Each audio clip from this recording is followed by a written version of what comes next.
Turn to Proverbs 3 and verse 8. Proverbs 3:8. This is the second half of the,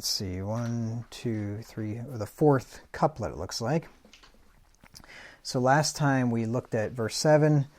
Be not wise in thine own eyes, fear the Lord, and depart from evil. And then that is the commandment followed up by the promise. Verse 8, it shall be health to thy navel and marrow to thy bones. So we talked about being wise in thine own eyes last time and how that is something that is a form of pride. And now we're going to see that this that actually can have ill effects on one's health or positive effects on one's health if one is not wise in his own eyes, and that's what we want to look at here tonight. So, being humble can have a good effect on the soul as well as the body. And on the other hand, pride, which is the opposite of humility, it can be detrimental to one's soul and body, and we're going to look at that here right now. So let's just look at a few verses here which shows us that pride is destructive. Proverbs 16 and verse 18, which is quite a familiar verse to most of you. Proverbs 16:18 says, pride goeth before destruction, and an haughty spirit before a fall. This could be speaking, I suppose, physically or spiritually, but definitely in a spiritual sense, in a social sense, things that are not material. Definitely a person's downfall is caused by pride, and that's typically not necessarily a physical downfall, but more of a spiritual or emotional thing. Proverbs 18 and verse 12 says, likewise, before destruction the heart of man is haughty, and before honor is humility. So we'll look at the second half of this a little bit later. Before honor is humility, but we want to look at the destruction aspect first. So when you see somebody who is haughty, which means they're proud, then they are, as that said in the other verse, headed for destruction. And this is a haughty spirit is a precursor to destruction. And we've seen that happen in lots of lives, probably our own lives as well, if we would think back on it and be honest. Look at Proverbs 29 and verse 23.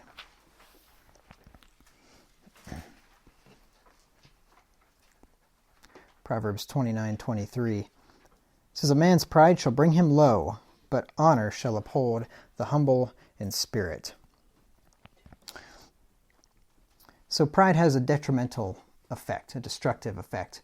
And whenever the spirit is wounded through the destruction caused by pride, then that wounded spirit then precipitates bodily harm. And I'll just give you a few verses here, and I have them written out here, so I'll just read the pertinent portion. In Proverbs 15 and verse 13, it says, by sorrow of the heart, the spirit is broken. So pride, destruction brings sorrow of the heart, and then that breaks the spirit. And then Proverbs 17 and verse 22, a broken spirit drieth the bones. So pride, destruction, sorrow of heart, broken spirit, and then the bones dry. You see the link here. Drieth the bones would be I guess it could be literal. You could have osteoporosis or something like that, but it's probably more of a figurative way of saying that it's you're diminishing, your body is weakening. Yes, exactly. And then Proverbs 12 and verse 25, heaviness in the heart of man maketh it stoop. So it'll, like I said, a man's pride shall bring him low. The heaviness in the heart makes the man stoop. So it's bringing you down. Thus, working through a broken spirit, pride can indirectly cause bodily maladies. That's why I say indirectly. We'll look at directly here in a second too. But David experienced this indirect bodily malady through pride whenever he had sinned and he was too proud to confess it. If you turn to Psalm 32, 3 through 5, we'll see that it was only after David acknowledged his sin that his health was restored. You've probably all heard of psychosomatic illnesses, right? Which basically is something that's going on in your head, and it causes bodily manifestations. And I think there's a difference, and I'm no health expert, but I think there's a difference between psychosomatic and things that are just all in your head. Because I think psychosomatic things it's not in your head. You actually are in pain. Your body does hurt. You just don't think you're hurting. It's your mind, like mind over matter kind of thing, mind causing the body to ache. And I've had people have said that a lot of the pain, the chronic pain that a lot of people have these days, is all psychosomatic stuff. I don't know if it all is, but my aunt used to be a big believer in that if you're having all this unexplainable pain and back pain and things, chances are it's because of stress and your body's that's your body telling you something's wrong and you need to change something. And I think there's probably a lot of truth in that. But anyway, Psalm 32, verses 3 through 5. Psalm 32, 3 through 5. And you've heard the saying, mind over matter. I don't know if you guys heard this, but in the Army, they would say, mind over matter. I don't mind and you don't matter. You ever? Yeah. Anyway, Psalm 32, 3 through 5.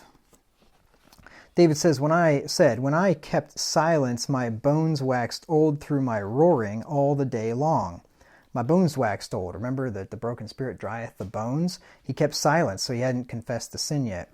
For day and night thy hand was heavy upon me, right? Pride bringeth low, remember that? Heavy, right? Pushed down. My moisture is turned into the drought of summer, Selah. I acknowledged my sin unto thee, and mine iniquity have I not hid. I said, I will confess my transgressions unto the Lord, and thou forgavest the iniquity of my sin.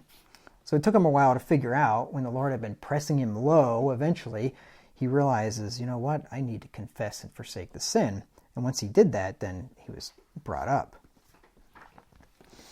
But then pride can also directly cause physical problems for us, and that is through God judging the pride. So God can see a proud heart, and then he sends bodily pain your way. And I didn't even think about Job, and Job was a good man, he eschewed evil, but Job did have a pride issue too, and which was, through all of his suffering, his pride was eventually rooted out. And because he wanted to have his day in court, and he wanted to talk to God, and he wanted to, why is this happening to me, and this is wrong, and da-da-da. And the Lord then has a little talk with Job at the end of, the last few chapters, and he says, where wast thou when I founded the earth? Right? Tell me about it, Job. And so, I don't know, it doesn't say why, if that was God's ultimate purpose in afflicting Job, or if it was just a lesson for all of us. And who knows what reason God had for allowing Satan to do that to Job, but his pride could have been part of it. But Nebuchadnezzar was a good example of this. And I'm not going to read this whole passage. We've read it before in Daniel 4, 28 through 37. But you remember, Daniel had told King Nebuchadnezzar, the king of Babylon, to break off his sins by righteousness and to repent. And Nebuchadnezzar was on his good behavior for a little while, and then one day he's walking through Babylon, and he says, look at this great Babylon which I have builded. And right there, the Lord took his understanding from him, drove him out into the field to grovel around like a beast, till 7 times over, and his fingernails grew out like birds' claws, and his hair grew out like birds' feathers, and he was literally crawling around. I don't know if it's 7 times in 7 years or however long it was, but it would take a while for your fingernails to crawl out like bird's claws. So he was out there for a long time crawling around, eating grass like an ox, looking like an idiot. And so, here's physical, and I'm sure that was not physically appealing or physically pleasing to be in that situation. So there, pride directly caused physical problems for Nebuchadnezzar, until Nebuchadnezzar realized that there's a God in heaven and he's in control. And then he made that statement that he doeth according to his own will in the army of heaven and among the inhabitants of the earth, and none can stay his hand, nor say unto him, what doest thou? And whenever he made that statement, his reason returned unto him, it was said. And he came out of it and got back up on the throne. And there was also a guy named Haman, I'm sure you're familiar with in the book of Esther. And Haman's pride led to his own execution on a 75-foot gallows that he had made to hang another man on, Mordecai, who would not bow down to him. Now, this is pride run amok here. All pride's bad enough, but when your pride drives you to murder another man because he won't bow down to you, you are headed for destruction. And that's exactly what happened to Haman. You look in Esther 7, 9 through 10. I mean, you really hate somebody when not only do you plot their murder, but you go to the effort to build a 75-foot tall gallows to hang the guy on. Right? You could have done it in the apple tree out in the backyard, right? But you really have to make a statement there with a 75-foot gallows. Esther 7, 9 through 10.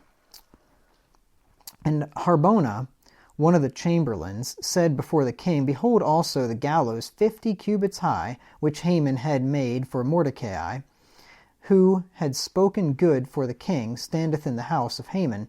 Then the king said, Hang him thereon. So hang Haman on the gallows that he built for Mordecai. So they hanged Haman on the gallows that he had prepared for Mordecai.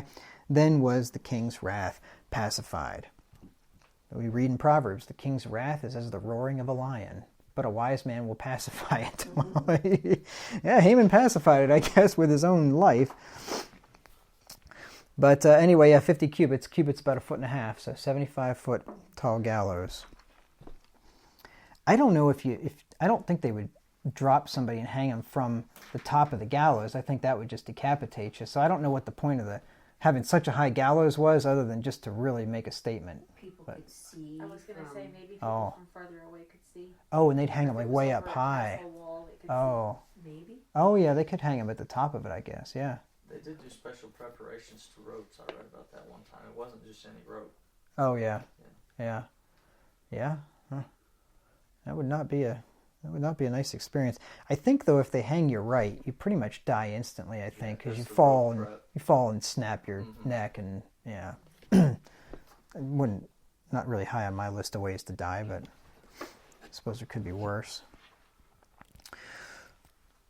Now, just in the same way that pride can cause physical maladies, humility can foster good health, and that's basically what this verse is teaching us here in Proverbs 3 and verse 8. It shall be health to thy navel and marrow to thy bones, if we're not wise in our own eyes. So remember what it said in Proverbs 18 and verse 12. I said we would get to the second half of that.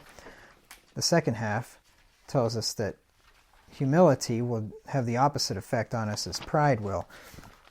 Proverbs 18:12 says, Before destruction the heart of man is haughty, and before honor is humility. So just like when you see somebody that's destroyed, prior to that you can surmise that they were proud. And when you see someone who is honored, then you can also look back or reason back from that and say that this is a humble person. If he's honored by God, if he's honored by the reprobates of this world, then, probably not. And then in Proverbs 29:23 tells us the same thing. Second half of the verse, but honor shall uphold the humble in spirit. So the pride brings them low, but honor upholds the humble.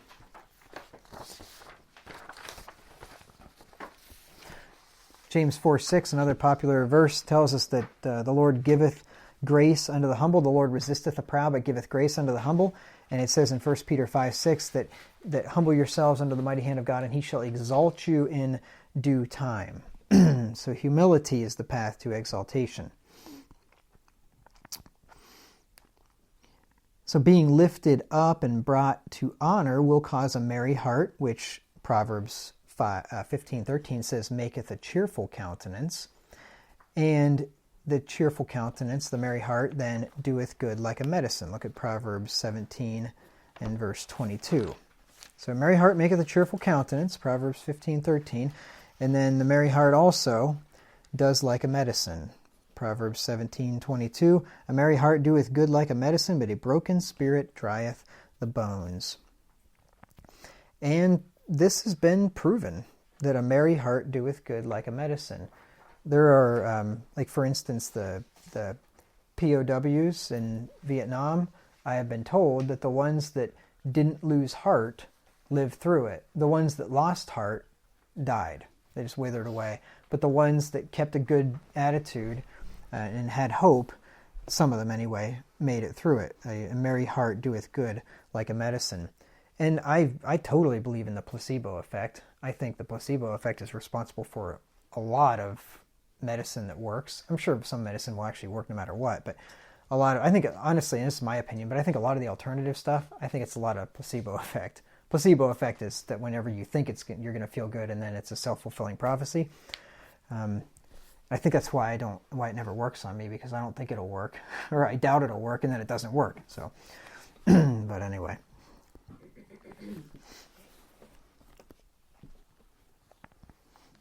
But I mean, I'm okay with a placebo effect too. If it makes you feel better, then who cares if it doesn't actually do anything? If you feel better, then something worked.